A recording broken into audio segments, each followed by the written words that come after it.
The Hunters Guild Red Hood is the most disappointing manga I've ever read. Showed so much potential only to squander it with its terrible time management and bad writing.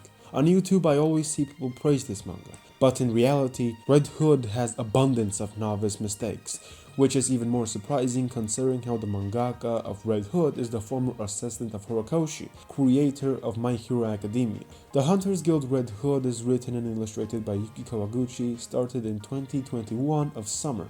Red Hood has many flaws, and I'm just gonna start with the characters. The characters in the series are flat and one note. Veilu's whole character can be summarized in a few words. Smart, determined, naive, steadfast, and has love for his village and dislikes people with jobs.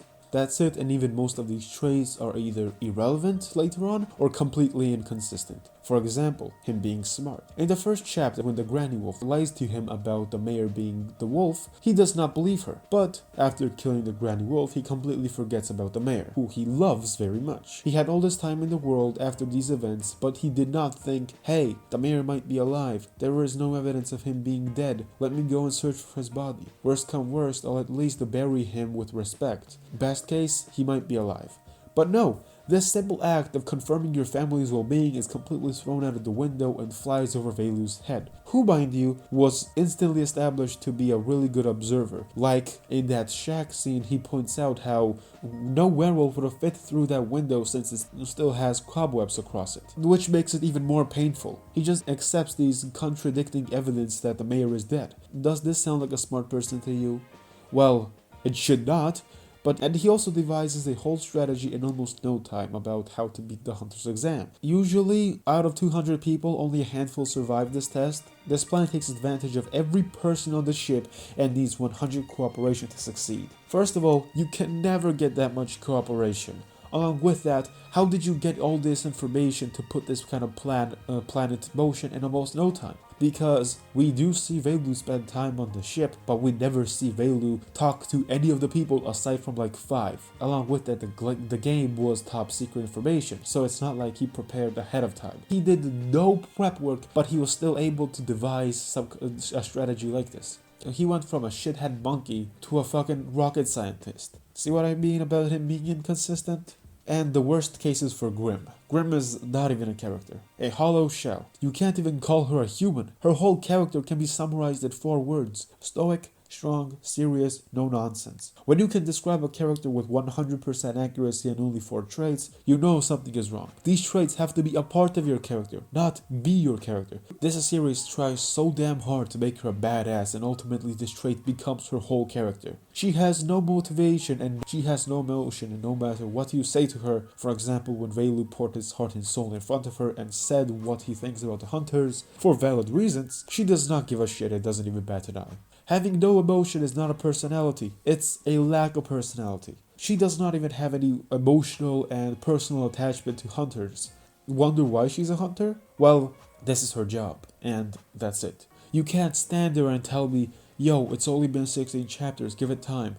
Sasuke in 1 chapter has more characterization than Grimm in 16 chapters. Sasuke is similar to her in terms of being stoic, strong, serious, and no nonsense. But these traits are a part of his character. There are multiple underlying traits that are revealed just with his motivation alone. And his character is expanded upon in the next few chapters, whilst Grimm either is the same or regresses. Like in the newest chapter, when Grimm has 0 reaction to the world ending, as if it's not a big deal.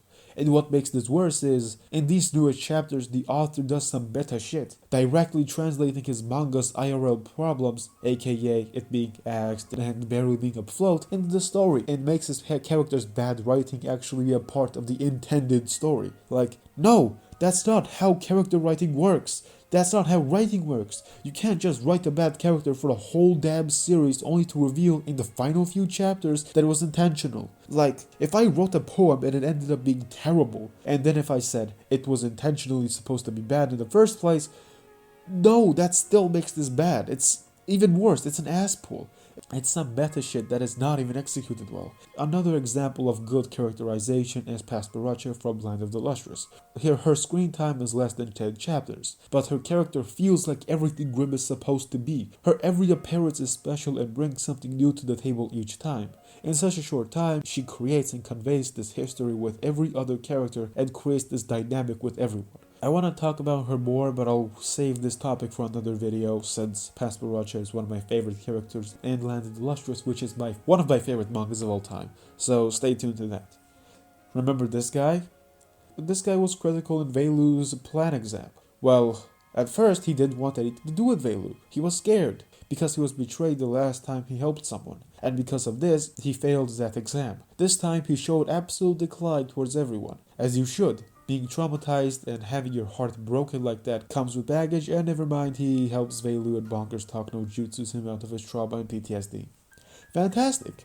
As if it's that easy to overcome your trauma and personal baggage. All of us, let's just talk no jutsu each other and get out of our problems. Yay, plot convenience and lazy writing at its finest. Woohoo! It's not even like Bonkers is his close friend or something. They are quite literally strangers. They don't know each other. But Bonkers just comes up to him, says that he knows how this guy feels, and that's it. End of story, he just helps and does whatever they want. Completely overshadowing his previous development and throwing all of that out of the window.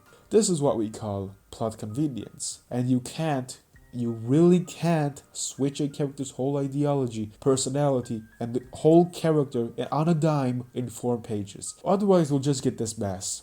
The second villain in the series, the smart wolf bro, who was established to be very smart, first through words but later through actions, since he strategized and created a really smart plan to kill all the humans in one fell swoop, luring them all in this one building. But this smart trait of his is thrown out of the window the moment Veilu arrives. He puts a gun to the werewolf's head, even though the wolf can easily snatch it away, since later on we see that he is pretty smart, but nope, he just lets Veilu go.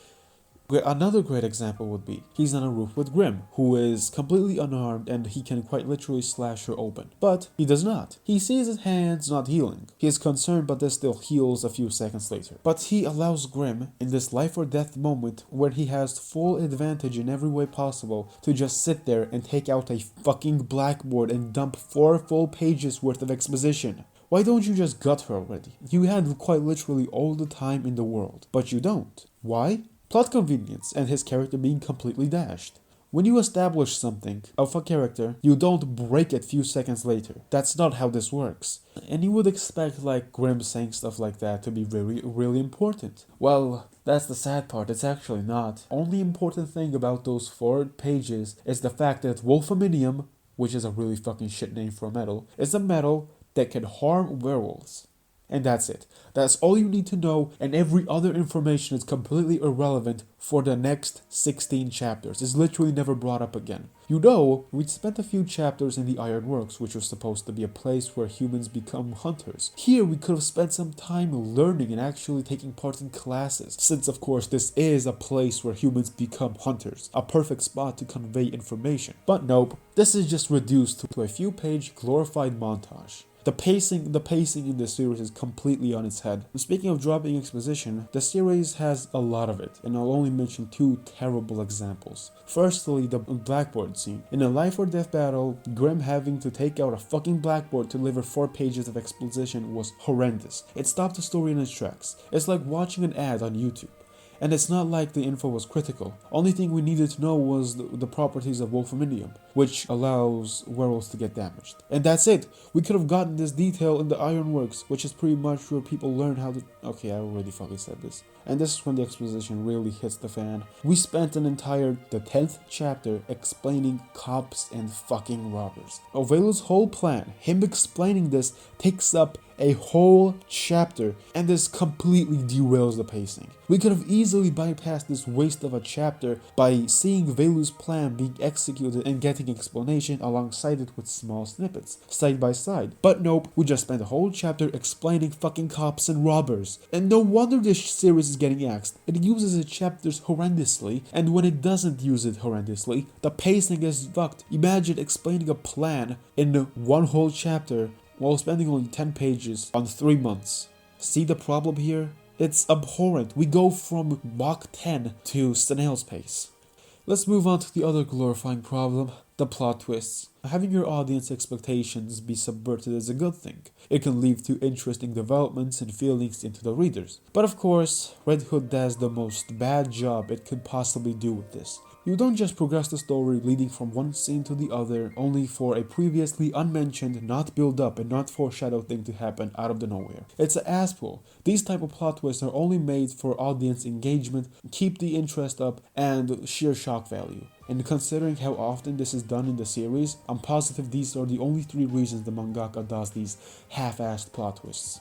Plot twists need build-up, foreshadowing, and having small clues being sprinkled around the series to give readers pieces to put together, giving them this feeling of something not being right and giving them the idea of something coming, aka foreshadowing and dropping things vaguely. Best example is ReZero's episode 1. We get these small seemingly insignificant scenes that build up slowly, bigger and bigger, being interwoven into the plot itself, until finally paying off at the end of the episode.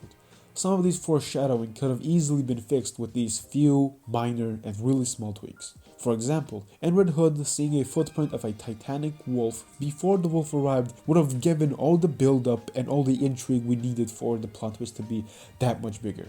Or when the mayor is out of the nowhere revealed to be alive. We could have gotten a mention of how Velu searched for his body and could not find it. But nope, something like that could have already bumped up the intrigue and mystery to an all-time high. But we don't get that. Some of the biggest flaws could have easily been fixed with these 2 small changes. A single panel and a few lines of dialogue could have improved and removed all of these mistakes. A few days ago, Red Hood Volume 1 cover was announced, and this might be the final chance the series has to stay alive. These last few weeks, Red Hood has been doing terrible in the Shonen Jump rankings, and it's on the cusp of being axed. Depending on how the volumes sell, it could make or break the series. Recently, Red Hood has been getting better and better in terms of lore and intrigue, in terms of plot development. The series was somewhat slowly getting more interesting, but I'm afraid it might be too late, and yes, I was hitting the nail on the head.